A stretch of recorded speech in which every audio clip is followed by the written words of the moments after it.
কে করছে এটা? পঞ্চমী করছে? উরি বাবা, কি সুন্দর সাজাইছে। এটা গ্লাইড শুধু, এটা ফটো ওঠে না, এটা ইলু ইলু। বাহ, কেকটা খুব সুন্দর তো। সব দিব তোমার। এত সুন্দর সারপ্রাইজ দিয়েছে, আমি ভাবতে পারিনি যে এরকম যে সাজায় দিবে। আমি সত্যি, আমি আর মানা করছি দূর ও কেক ঠেকাই না, দিবা না তো 12টার সময় আমার আলসে লাগে। প্রচুর এক্সাইটেড হয়ে আছে, মানে সবাই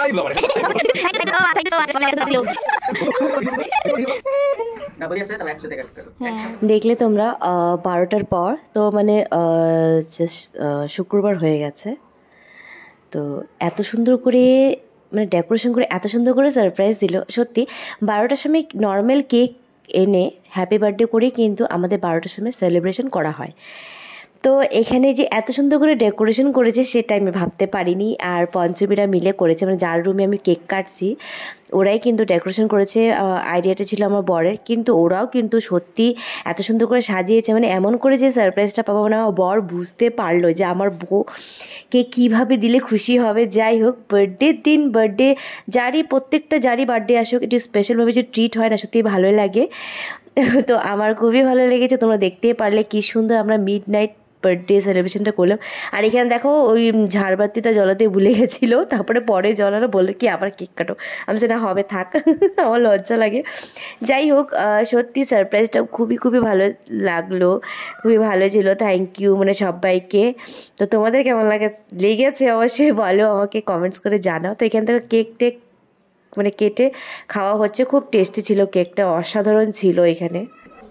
হ্যালো ফ্রেন্ডস, সো দেখলে তোমরা সবাই যে মিড নাইট পার্টি, মানে আমি জানি না সত্যি, এটা জানতাম যে কেক এনে কাটাবে, বাট এইভাবে এত সুন্দর করে সারপ্রাইজ দিবে মানে সবাই মিলে, মানে আমার হাজব্যান্ড মানে উপরে যে থাকে হাজব্যান্ড ওয়াইফ ওরা মিলে এত সুন্দর করে সারপ্রাইজ দিবে আমি ভাবতে পারিনি। তো রাত্রে 12টা এটা সেলিব্রেশন ছিল। তো এখন প্রায় দিনের বেজে গেছে 3:14, তো তোমার দুপুর হয়ে গেছে। তো আজকে আমি রান্নাবান্না করবে চিকেন, প্লেন ভাতে আর ডাল আর পাঁপড় ভাজা আর স্যালাড হবে। তো আজকে কুকটা আমি করবো। তো চলো তোমরা সঙ্গে থাকো, দেখতে থাকো, বেশি কিছু বলবো না। আর থ্যাংক ইউ। আর আজকে আমার বার্থডে তোমরা দেখতে পারলে। তো চলো তোমার সঙ্গে থাকো, দেখতে থাকো। আর আমি অনেক কিছু বাজার করেছি, মানে সকালে উঠি কাপড় টাপড় ধুয়ে বিছানাটা ঝাড়ু টুড়ু দিয়ে পুজো টুজো দিয়ে একটু বাজারে গেছিলাম, মানে যত আজকে রান্না করবো। তো সব জিনিস আনতে গেছিলাম, মশলাপাতি, চাল ঠাল, তো সব কিছুই এনেছি। চলো তোমাদের সাথে শেয়ার করি। এখানে দেখো আমি মানে সব রকমের মশলা এনে রেখেছি। আর না, আমি একটা মশলা বানিয়েছি, স্পেশাল মশলা। সেটা যদি তোমরা জানতে চাও আমি আরেকটা ভিডিও শেয়ার করব যে আমি কি কি দিয়ে মশলাটা তৈরি করেছি। এখানে দেখো মাংস আনা হয়ে গেছে, সেটাকে ঢেকে রেখেছি, পরে ধুবো যখন বানাবো। তো এখানে আমি কি করব, এখন বসে পড়বো কাটাকুটির জন্য। মানে আমার বর এখনও বাজার আনেনি, কিন্তু পেঁয়াজগুলি কেটে রাখলে, রসুন আর পেঁয়াজটা যদি হয়ে যায় না তাহলে বাকি কাজ হয়ে যায়। অ্যাকচুয়ালি আমি রান্না করতে এখন রান্নার প্রতি ভালোবাসাটা এত বেড়ে গেছে যে আমি মানে আমার এখন ভালো লাগে। আর 9 করে 20 জনের রান্না আমি করব এই লাইফে প্রথমবার। তো জাস্ট মনে মনে ভয়ও লাগছে যে যাতে ভালো হয়। মা অন্নপূর্ণা কেটে বলছিলেন যেন ভালো হয় রান্নাটা। তো এখানে দেখো মাংসটা আমি ধুয়ে নেব। আর আমার বর কিন্তু বাজার এনেছে, তো আমি সব কয়টা কেটে কিন্তু রেডি করে নিয়েছি। আর আমার রান্না করার মানে একটা জিনিস আমার খুব ভালো লাগে, রান্না করার আগে সব কিছু রেডি করে হাতের সামনে রাখবো, বসে বসে আরামসে রান্না করো, আমার কিন্তু সেটা ভালো লাগে। এখানে আমি কিন্তু প্রত্যেকটা মাংস ভালো করে ধুয়ে নেব। ফার্স্ট টাইম যে রান্না করছি এতজনের জন্য, আমি খুব এক্সাইটেড, ভালো লাগছিল। আর একা একাই করছিলাম, হেল্পের দরকার হয়নি। যত মাংসের জন্য আর কি পেঁয়াজ রসুন আদা এসবই তো দরকার, তাই না? তো এত কিছু ছিল না, আমি একা একাই করেছি। আর এখানে দেখো টক দই দিয়ে আমি মাংসটাকে মেখে রাখবো। আর প্রায় আধা ঘন্টার মতন মেখে রাখতে হবে, আধা 1 ঘন্টার মতন। এটা মানে মাখার পর আমি চলে যাব মুসুরি ডাল বানাতে। মানে সবাই বলেছে মুগ ডালটা করো না, গ্যাস হয়ে যায়, মাংস হচ্ছে মশলা টশলা দিয়ে। তো মুসুরি ডাল করে পাতলা করে সবাই খাবে, আর এটাই হয়েছে। তা আমি মুসুরি ডালটা কিন্তু সিদ্ধতে বসিয়ে দিয়েছিলাম। তো ওটার মধ্যে লবণ হলুদ লঙ্কা পেঁয়াজ দিয়ে সেদ্ধ করেছি, তারপরে সম্বাদ দিয়েছি, কালো জিরা শুকনো লঙ্কা তেজপাতা দিয়ে ভালো করে সম্বাদ দিয়ে দিয়েছিলাম। লবণের পরিমাণটা শুধু মাপ মতন দিতে হয়। তো আমার ডালটাও আমি মানে প্রায় করে রেখে দিয়েছি। আর আমার শাশুড়ি মা করছিল পায়েস আমার জন্য। অবভিয়াসলি পায়েসটা অন্যজনই করতে হয়, নিজের বাড়িতে নিজে পায়েস করতে কেমন লাগে, তাই না? তো এই চলছে, তো তোমরা দেখতে থাকো।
রান্না বান্না হয়ে গেছে আর আমি কুক করেছি মুসুরির ডাল, চিকেন, ভাত, পাঁপড় ভাজা, স্যালাড।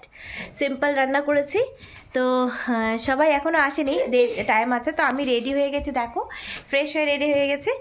আর কালকে তোমরা তো জানোই মিডনাইট পার্টিটা খুব ভালো হয়েছে, সারপ্রাইজটা। তো যাই না কেক কাটবো কি না, আবার কেন কি আর ইচ্ছা করে না, মানে কেমন লজ্জা লজ্জা লাগে। যাই হোক, কেক বলেছি আনতে, না সবাই আসবে, কেক না খেলে হয় বলো? তো আমার ছেলেকে এখন আমি রেডি করাবো। তো চলো তোমরা সঙ্গে থাকো, দেখতে থাকো। উপরে যাব, তোমাদেরকে যে চিকেনটা বানিয়েছি সেটা দেখাবো, আর ডেকোরেশনটা তো তোমরা দেখিয়েছো। চলো তাহলে আমি ছাদে গিয়ে আমরা সবাই পার্টি করবো।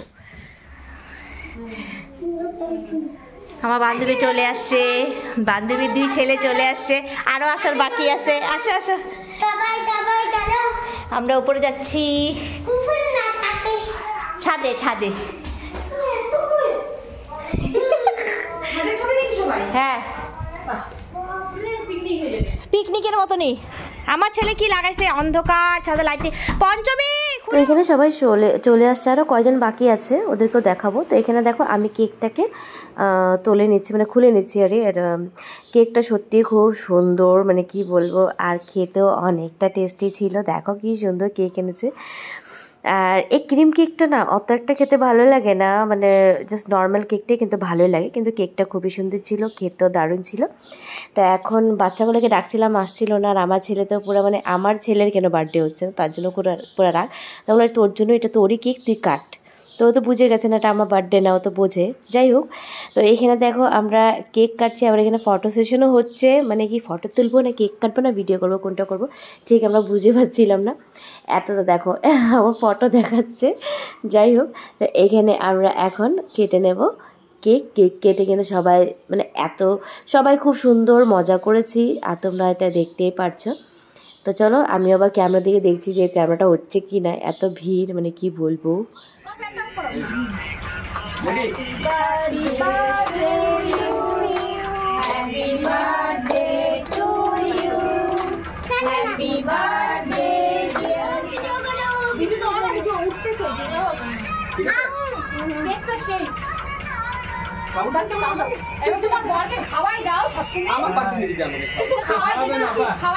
দেখলে কেকটা কাটা হলো, আর দেখো সবাই আমার বান্ধবীরা বসে আছে। তো এখন আমরা ডান্স করব, তারপরে খাওয়া দাওয়া করবো, অনেক 10টা বেজে গেছে। চলো তাহলে।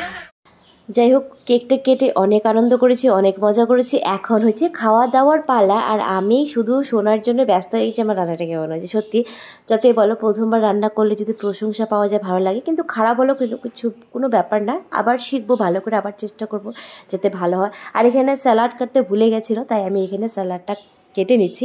অনেক সময় হয়ে যায়, বারবার করে মনে করেছি কিন্তু না, আমার বরকেই বলেছিলাম বাট করেনি। তো আমি এখানে স্যালাডটা কেটে এখন সবাইকে আমি দিচ্ছি। তো এখানে খাওয়া দাওয়া দেওয়ার পর দেখলাম যে নিচে গিয়ে আরও এই যে ওদের আসার বাকি ছিল, তো ওরা এসে পড়েছে, আমার ননদও চলে আসছে। তো আমরা সবাই এখন চলে যাব উপরে গিয়ে একটু আড্ডা মেরে বাস সবাইকে এখন বসিয়ে দেবো খেতে। তো ভালোই ছিল, দারুণ ছিল খাওয়া দাওয়াটা, তাই তো। এখন রাত 12টা পার হয়ে গেছে, আমাদের খাওয়া দাওয়া হয়ে গেছে। ওটাই বললাম, খাওয়া দাওয়া হয়ে গেছে, কেউ ভিডিও করার মতো নেই, আমরা খেয়ে নিলাম। রান্না বান্না বলে টেস্ট হয়েছে, রান্নাটা আমি করেছি ফার্স্ট টাইম, ওরা বললো ভালো হয়েছে, সবাই বলেছে ভালো হয়েছে, থ্যাংক ইউ ফর দ্যাট। তো চলো ব্লগটাকে এখানে শেষ করছি, আবার দেখা হবে একটা নতুন একটা সুন্দর ব্লগের সাথে। ততক্ষণ তোমরা ভালো থাকো, সুস্থ থাকো, মানে গুড নাইট বাবা।